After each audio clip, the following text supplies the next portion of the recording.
మహాభారతం కురుక్షేత్ర యుద్ధం.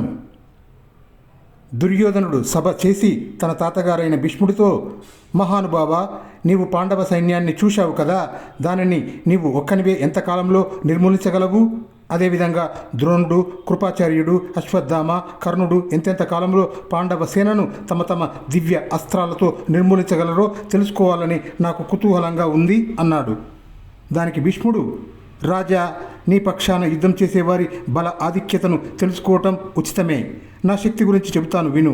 నేను రోజుకు 10,000 మంది యోధులను, 1000 మంది రతికులను చంపగలను. లక్షల సంఖ్యలో శత్రువులను చంపగల దివ్యమైన అస్త్రాలు నా వద్ద ఉన్నాయి. వాటిని కూడా ప్రయోగించినట్లయితే పాండవ సేనను నాశనం చేయటానికి నాకు 1 మాసం పట్టుతుంది అన్నాడు. తర్వాత దుర్యోధనుడు ద్రోణాచార్యుణ్ణి అదేవిధంగా అడిగాడు.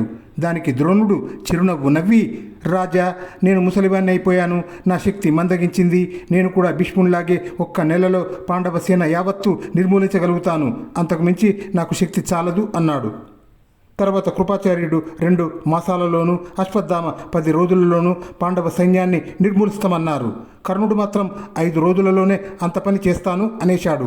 ఈ మాటలు విని భీష్ముడు గట్టిగా నవ్వి, కృష్ణుడు సారథిగా, అర్జునుడు ఎదురు తగిలేదాకా నీవు ఇలాగే ప్రగల్భాలు పలుకుతూనే ఉంటావు. ఇంతకంటే కూడా గొప్ప పనులు చేస్తూనే ఉంటావు అన్నాడు.